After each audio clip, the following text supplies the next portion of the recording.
Today, acts of terror the world over spread chaos and loss of life. Shadowy organizations work to undermine the freedom and well-being of people in developed and developing nations. The United States Special Operations Command, SOCOM, is the Unified Combatant Command tasked with the oversight and regulation of the special operations units of each branch from the United States Armed Forces, Army, Navy, Air Force, and Marines. SOCOM operates under a set of guidelines known as the 5 Truths. Truth 1. Humans are more important than hardware. Truth 2. Quality is better than quantity. Truth 3. Special Operations Forces cannot be mass-produced. Truth 4. Competent Special Operations Forces cannot be created after emergencies occur. Truth 5. Most special operations require non-SOF assistance. The third truth states that special operations forces cannot be mass-produced. Many times, years' worth of training is required to train operational units to the level of proficiency needed to complete the difficult and specialized special forces missions. In addition, integrating competent individuals into fully capable units also requires intense training, both in SOF schools and units. This training cannot be rushed without degrading quality and capability. While actions in World War II in Korea serve as an incubator and proving ground for many Special Forces units, their experiences during the war in Vietnam would truly solidify their place among a constantly evolving armed force and changing world.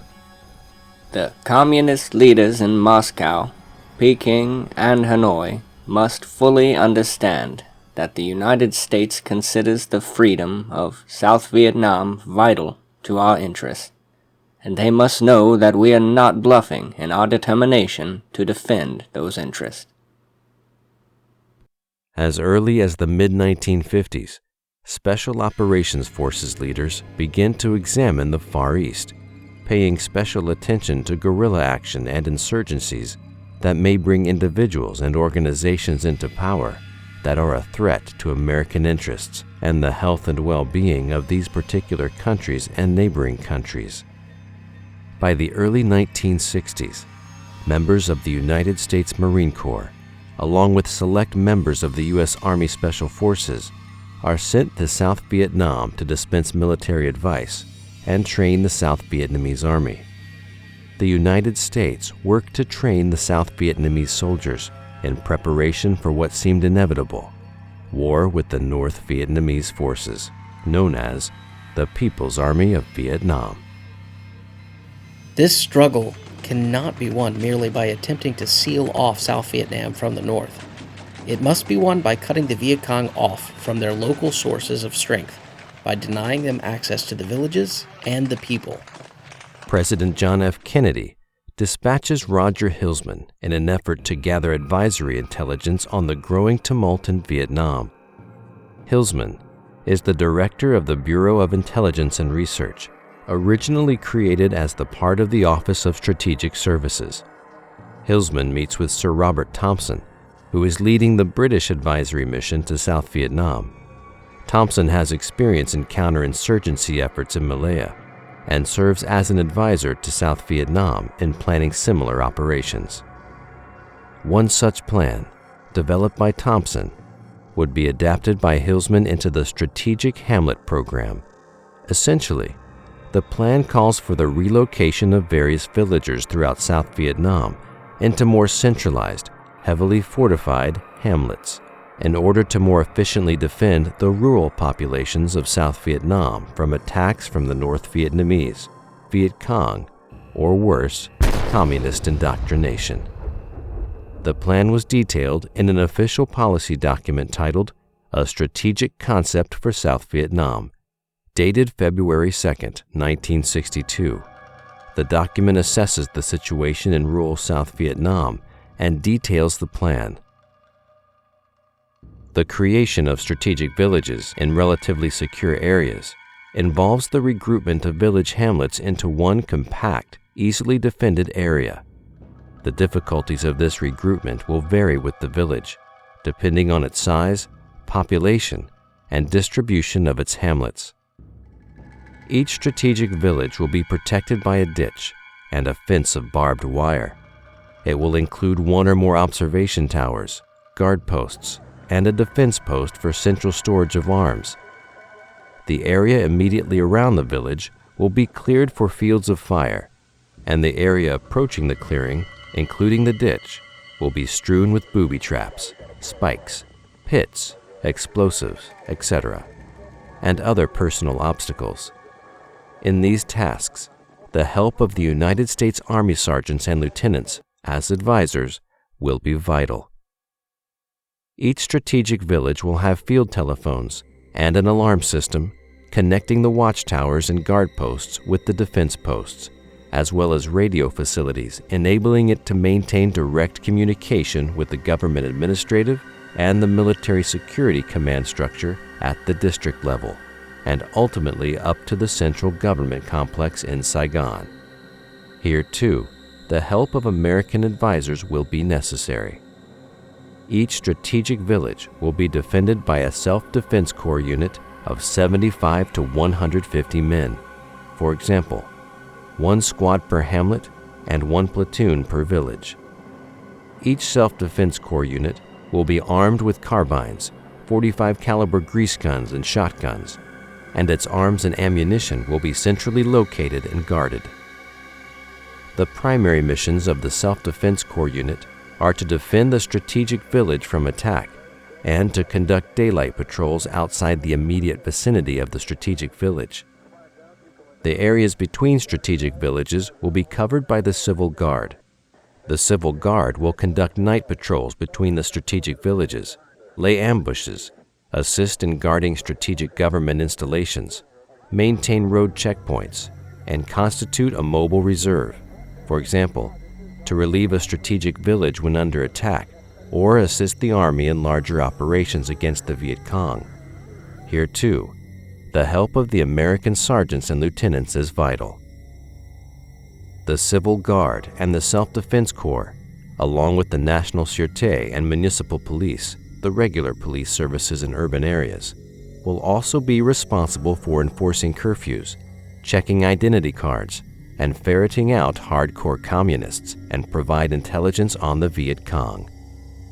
In this respect, it cannot be stressed too strongly that the key to effective intelligence is not the penetration of the Viet Cong apparatus. It would be too difficult and take too long to achieve this capability, but rather the mere fact of providing security to the villager from Viet Cong intimidation and terror. This security for him and his family will motivate the villagers to pass on information on the Viet Cong to government officials. The U.S. Central Intelligence Agency should give high priority to the installation of road watchers as utilized in Laos. This is not to say that there is no room for clandestine intelligence operations, however.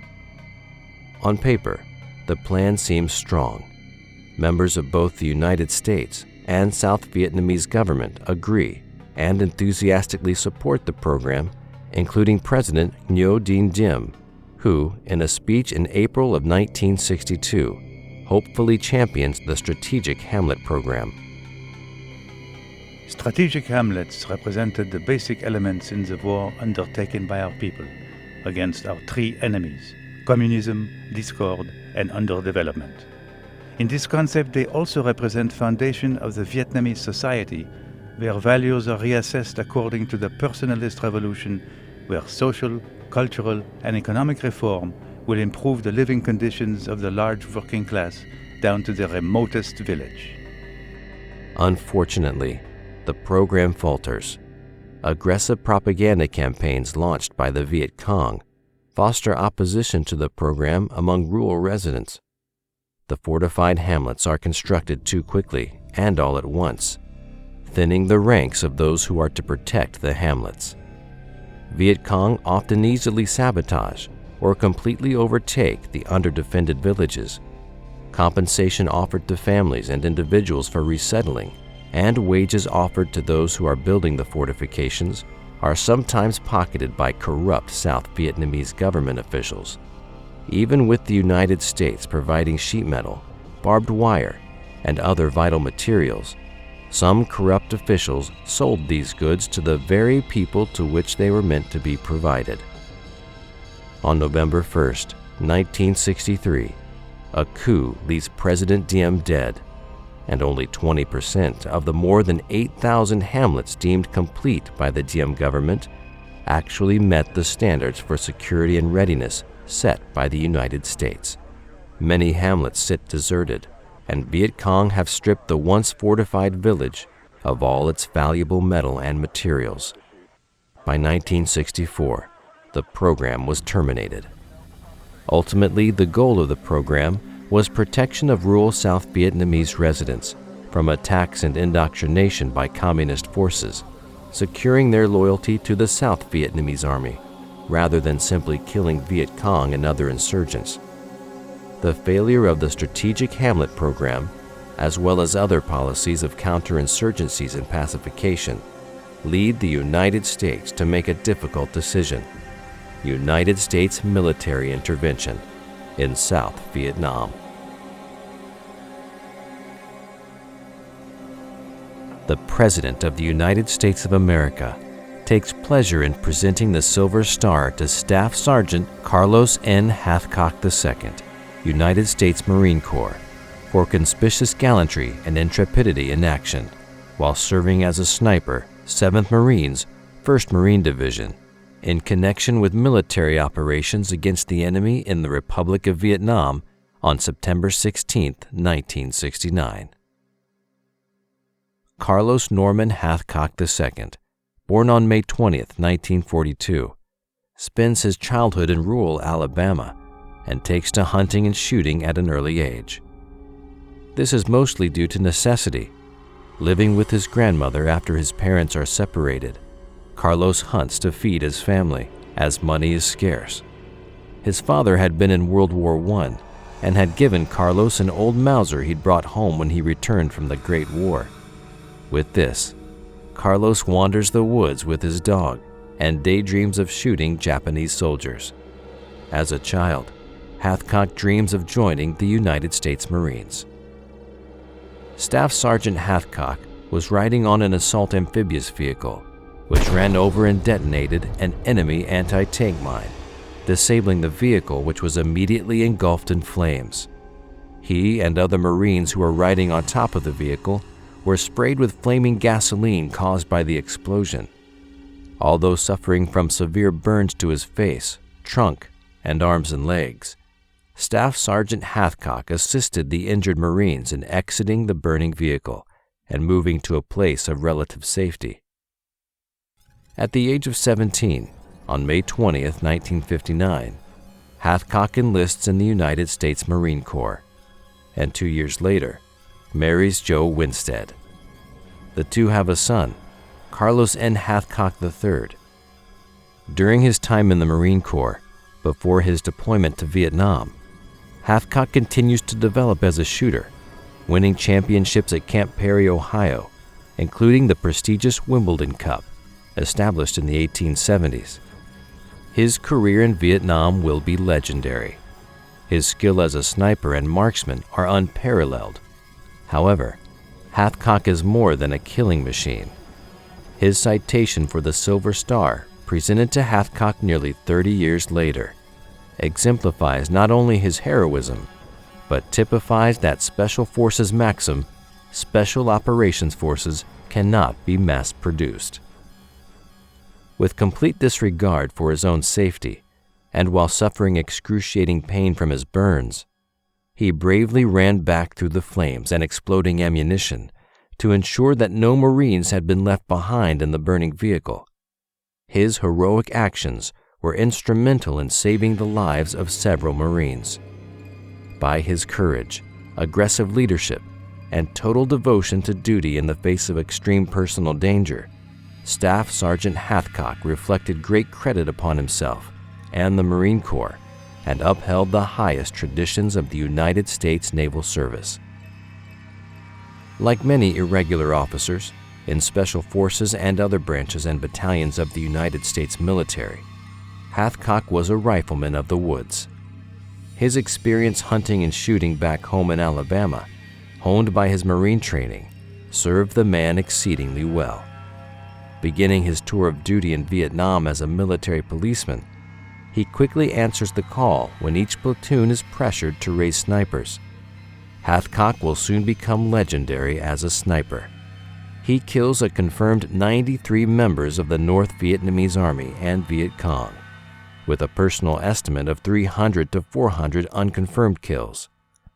His legend spreads not only among other Marines, but among the enemy as well. The Viet Cong and NVA soon nicknamed Hathcock Yu Kik Long Cheng, or White Feather Sniper, so named for a white feather that Hathcock wears in the band of his bush hat. Hathcock's reputation is such that the NVA places a bounty on his head. Rewards are common incentive used by the NVA when sending their soldiers after American snipers, and the rewards value anywhere from between $8 and $2,000. Hathcock's bounty, $30,000. Using either a Winchester Model 70 30-06 rifle and 8-power Unertal scope or an M2 Browning machine gun with a 10x scope, Hathcock sets many records as a sniper. Using the Browning, Hathcock sets a record for the longest confirmed kill, taking out an enemy at 2,500 yards. He once shoots an enemy sniper through the enemy's own scope, killing the enemy. Hathcock later hypothesizes that the enemy sniper and himself were both aimed directly at one another when he fired. In one of the final missions of his first tour, Hathcock crawls arduously over 1,500 yards of field, hiding in grass and other vegetation, for 4 days and 3 nights. Hathcock is nearly stepped on by the enemy as he makes his way painstakingly through the field and is nearly bitten by a bamboo viper. Hathcock is never discovered, and his target, a high-ranking NVA officer, is killed exiting his encampment. With this mission in 1967, Hathcock's first tour of duty ends. 2 years later, Hathcock is back in Vietnam, leading a platoon of snipers. In September of that year, the mine explosion that earns Hathcock's Silver Star ends his service in Vietnam. After a stay in the hospital, recovering from third-degree burns and other injuries sustained in the attack, Hathcock establishes the Marine Corps Scout Sniper School at Quantico, passing his wisdom and skills onto future generations. On February 22, 1999, Hathcock dies due to complications from multiple sclerosis. Throughout his career as a Marine, he was decorated with 9 awards, including the Silver Star, Purple Heart, the Gallantry Cross, and the National Defense Service Medal. Though the man passes away, his legacy lives on, a continual inspiration and legend to snipers in the Marine Corps and other branches of the United States military. The Marine Corps League presents an award in Hathcock's name of enlisted Marines making outstanding contributions to the improvement of marksmanship training, and Hathcock has a sniper range named for him at Camp Lejeune, North Carolina. The National Defense Industrial Association also has an award named the Gunnery Sergeant Carlos Hathcock Award, or the Gunny. The Hathcock Award is named in honor of Gunnery Sergeant Carlos N. Hathcock II, USMC, a career Marine who dedicated his life to the service of this country in both the military and law enforcement communities. He was honest, tactful, considerate, courageous, quietly proud, and determined in all things and all places, from the range to the battlefield. The Gunny not only distinguished himself in combat as a scout sniper, but also as a competitive marksman and trainer. In his capacity as a trainer, he not only significantly impacted the current United States Marine Corps Scout Sniper program, but also influenced the sniper programs of the other military services and similar law enforcement programs nationwide. Such contributions would be easily recognized as excellence in industry leadership and responsiveness in cases where national security priorities require attention to meet urgent needs in either peace or wartime. Special Operations Forces cannot be mass-produced, and indeed, Carlos Hathcock earns his place among the figures that inspire and help to develop Special Forces, from Rogers Rangers to Timothy Murphy to irregular cavalry and Indian Scouts. Carlos Hathcock is a true individual, setting records in battle that would stand for over 20 years. President, the only hot war we've got running at the moment is, of course, the one in Vietnam, and we've got our difficulties there, quite obviously. I don't think that unless a greater effort is made by the government to win popular support, that the war can be won out there. In the final analysis, it's their war. They're the ones who have to win it or lose it. We can help them. We can give them equipment. We can send our men out there as advisors, but they have to win it, the people of Vietnam, against the communists. We're prepared to continue to assist them. But I don't think that the war can be won unless the people support the effort. And in my opinion, in the last 2 months, the government has gotten out of touch with the people. The repressions against the Buddhists, we felt, were very unwise. Now, all we can do is to make it very clear that we don't think this is the way to win. It's my hope that this will become increasingly obvious to the government, that they will take steps to try to bring back popular support for this very essential struggle. Well, hasn't every indication from Saigon been that President Diem has no intention of changing his pattern? If he doesn't change it, of course, that's his decision. He's been there 10 years. As I say, he has carried this burden when he's been counted out on a number of occasions. Our best judgment is that he can't be successful on this basis. We hope that he comes to see that. But in the final analysis, it's the people and the government themselves who have to win or lose this struggle. All we can do is help, and we're making it very clear. But I don't agree with those who say we should withdraw. That'd be a great mistake. That'd be a great mistake. To execute an intensified program of harassment, diversion, political pressure, capture of prisoners, physical destruction, acquisition of intelligence, generation of propaganda, and diversion of resources against the Democratic Republic of Vietnam. Covert operations by MACV-SOG forces are conducted throughout many major campaigns in the Vietnam War, including the Gulf of Tonkin incident, spurring further United States military involvement in the war, and the Tet Offensive. While the MACV-SOG will be the unit that many Medal of Honor recipients will call their own, the clandestine and often classified nature of the operations made it difficult to award these honors. Sergeant First Class Robert Howard was nominated 3 times for the medal, but received the award upon his 3rd nomination due to secrecy surrounding his actions during the first 2 missions. Roy P. Benavides, another Special Forces operative, waited for his nomination to be confirmed by an eyewitness nearly 10 years later. These 2 men, through their service in Vietnam with MACV-SOG, will prove to be great role models for future generations, not only for Special Forces soldiers, but for soldiers of every branch of the United States military. If the story of his heroism were a movie script, you would not believe it. In 1965, Staff Sergeant Roy P. Benavides is serving as an advisor to an infantry regiment of South Vietnam's Army of the Republic of Vietnam. During a patrol, Benavides steps on a landmine and is evacuated to the United States. He is treated at Fort Sam Houston, where doctors tell the staff sergeant that he will never walk again. Born in Cuero, Texas in 1935, to a Mexican farmer and his wife, a Yaqui Indian, Benavides loses both of his parents at an early age. He and his brother soon move to El Campo, where they are raised by their grandfather, aunt, and uncle. He works various jobs in his youth to support his family and drops out of school at 15 to work full-time. In 1952, during the Korean War, Roy joins the Texas Army National Guard, transferring in 1955 to Army active duty. By 1959, he has completed airborne training and is assigned to the 82nd Airborne at Fort Bragg.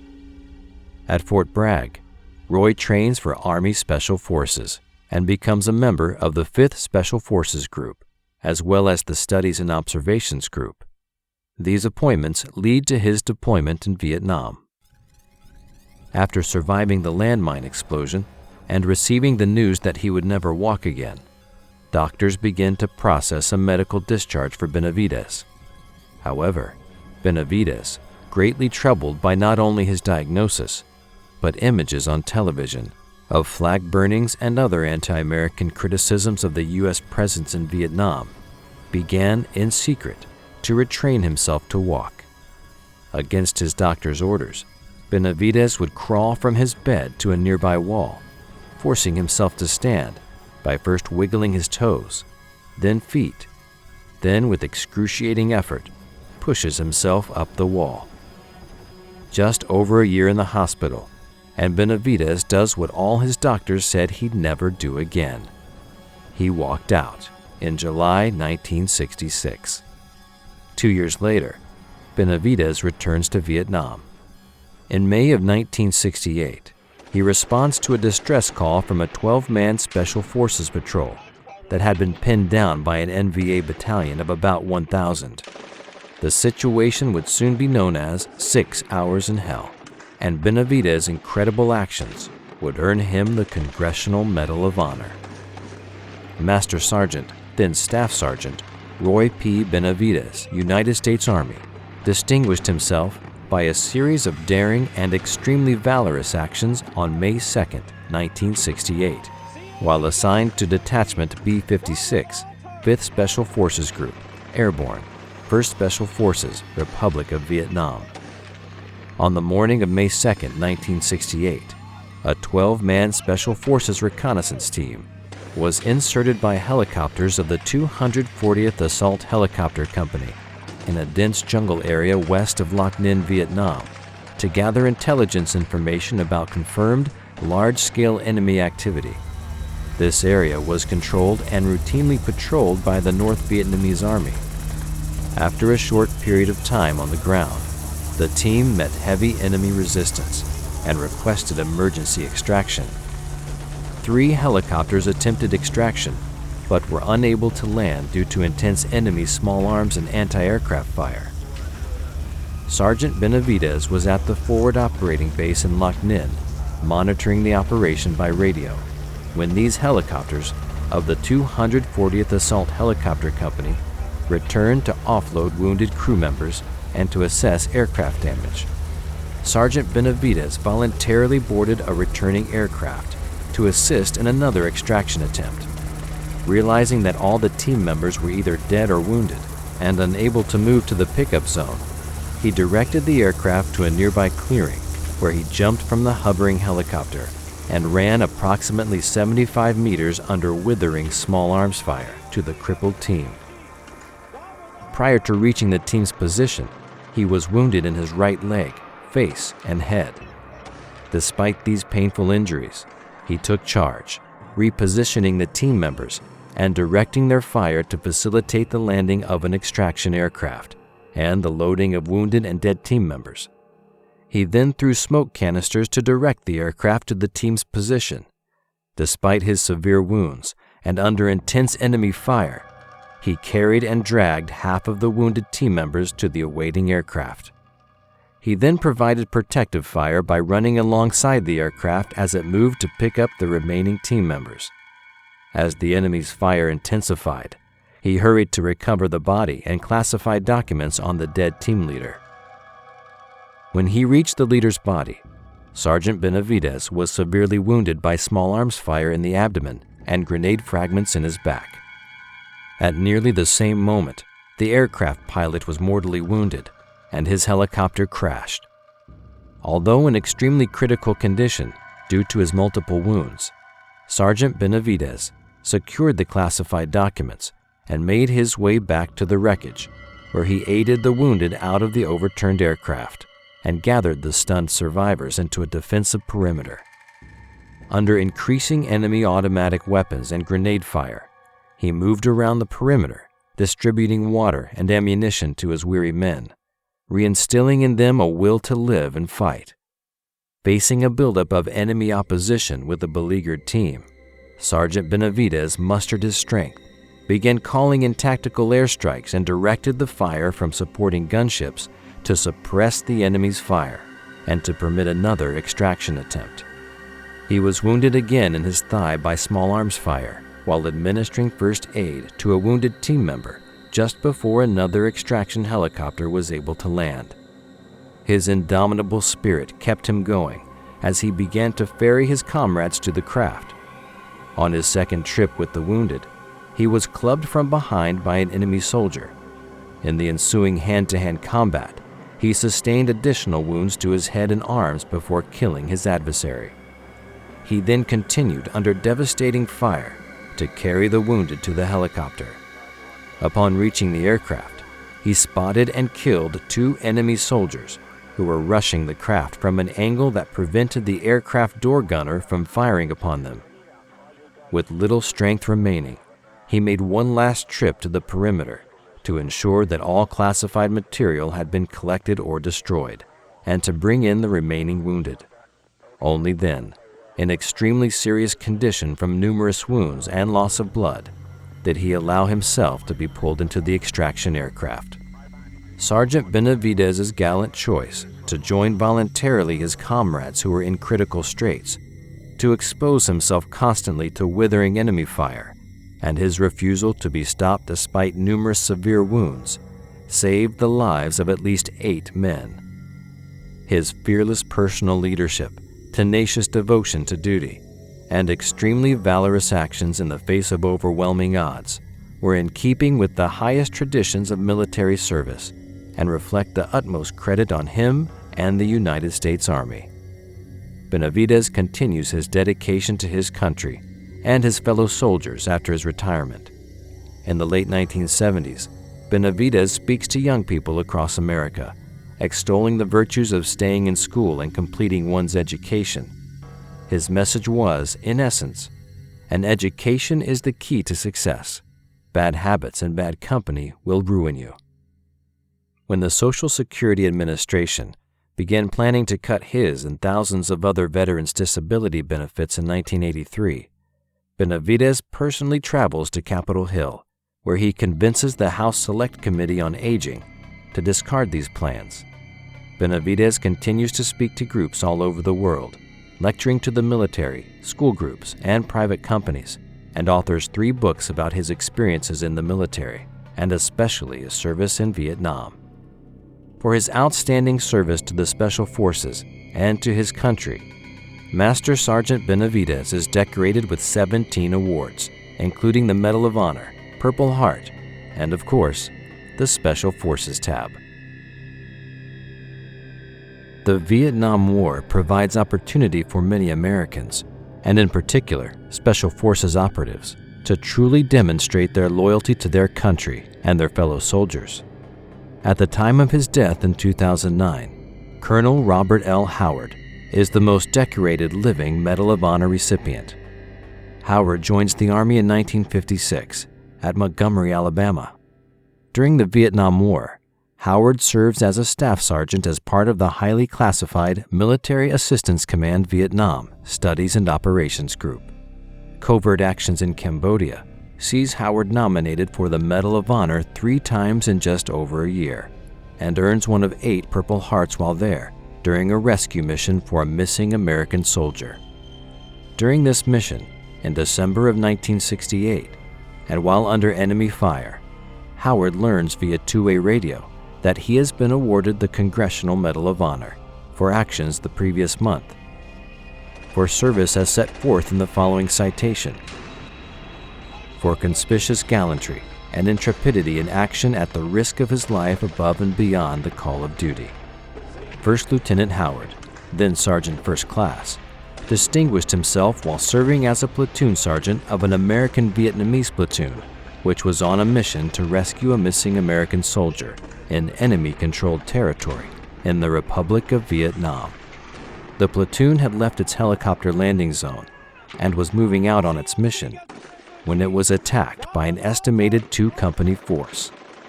During the initial engagement, First Lieutenant Howard was wounded and his weapon destroyed by a grenade explosion. First Lieutenant Howard saw his platoon leader had been wounded seriously and was exposed to fire. Although unable to walk and weaponless, First Lieutenant Howard unhesitatingly crawled through a hail of fire to retrieve his wounded leader. As First Lieutenant Howard was administering first aid and removing the officer's equipment, an enemy bullet struck one of the ammunition pouches on the lieutenant's belt, detonating several magazines of ammunition.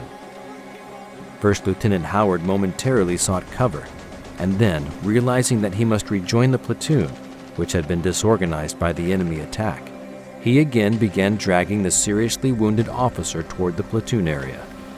Through his outstanding example of indomitable courage and bravery, First Lieutenant Howard was able to rally the platoon into an organized defense force.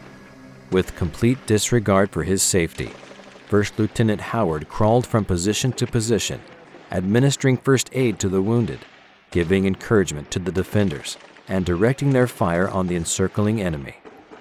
For 3.5 hours, First Lieutenant Howard's small force and supporting aircraft successfully repulsed enemy attacks and finally were in sufficient control to permit the landing of rescue helicopters. First Lieutenant Howard personally supervised the loading of his men and did not leave the bullet-swept landing zone until all were aboard safely. First Lieutenant Howard's gallantry in action, his complete devotion to the welfare of his men at the risk of his own life, were in keeping with the highest traditions of military service and reflect great credit on himself, his unit, and the U.S. Army. Howard is awarded over 30 decorations from the United States, as well as more foreign awards, including 8 Purple Hearts, 4 Bronze Stars, 3 Meritorious Service Medals, and 7 Army Commendation Medals. Like Benavidez, Howard continues to advocate for veterans, even visiting troops stationed in Iraq when he retires in 1992 as a full colonel after 36 years in the U.S. Army. Also, like Benavidez, Howard's exemplary actions prove that to serve with the United States Special Forces, a soldier must stand apart in his valor and dedication. These qualities are rare indeed, and never a product of mass production. When I entered West Point, some Americans still believed the Vietnam War might end honorably. By the time I graduated, South Vietnam did not exist. As cadets, we watched the war teeter and implode, and the historical sweep was not lost on us. Despite all efforts, the United States ends their military involvement in August of 1973, and the NVA captures Saigon in April of 1975. North and South Vietnam are reunified under communist rule. Many journalists will opine later that the United States, for all its preparation and military superiority, underestimates the adversaries they face in the North Vietnamese Army and the Viet Cong. While the United States boasts technical advantages like specially trained, well-equipped Special Forces units, the North Vietnamese never lose their political advantage. No matter how many North Vietnamese fall, there is a seemingly inexhaustible supply of soldiers to take their place, willing to die for communist leaders. Just as communist indoctrination hindered the Allied efforts against the North Vietnamese and Viet Cong through operations like the Strategic Hamlet Program, the stranglehold of communist leaders seems to only strengthen throughout the conflict. Unfortunately, critics of the war all over the world saw the failure of actions in Vietnam as detrimental to the reputation of the United States. Even Osama bin Laden, al-Qaeda leader and mastermind behind the September 11, 2001 attacks on the World Trade Center and Pentagon, believes that the Vietnam conflict and the United States involvement point to corruption in American government. In the Vietnam War, the leaders of the White House claimed at the time that it was a necessary and crucial war. And when Kennedy took over the presidency, and deviated from the general line of policy drawn up for the White House and wanted to stop this unjust war, that angered the owners of the major corporations who were benefiting from its continuation.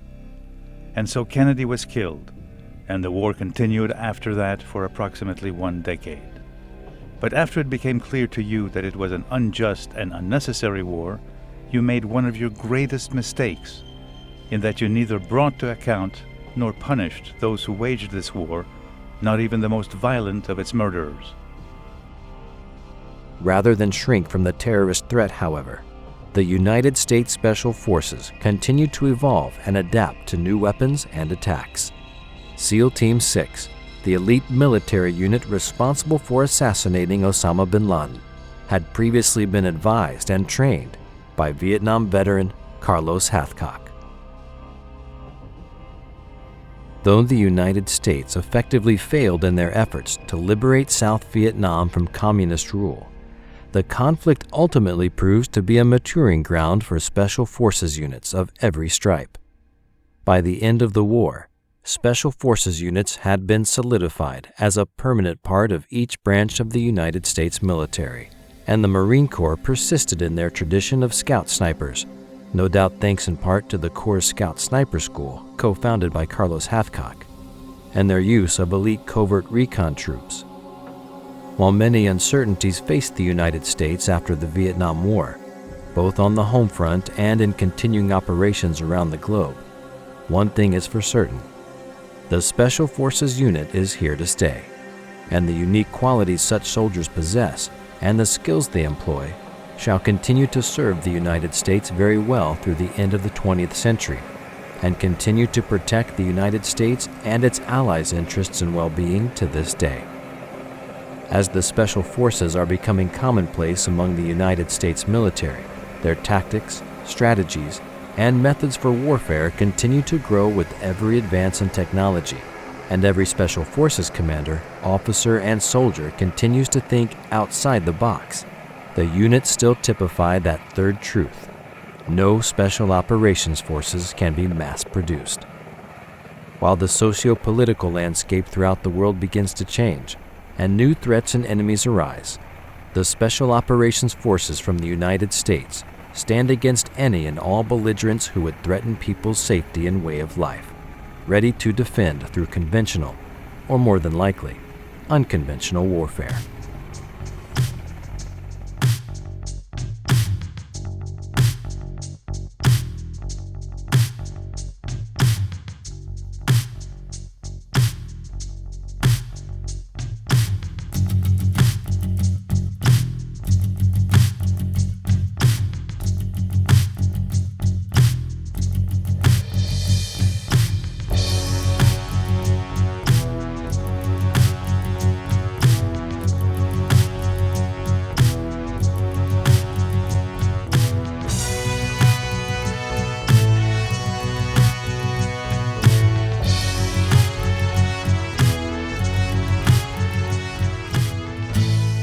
Thanks for watching.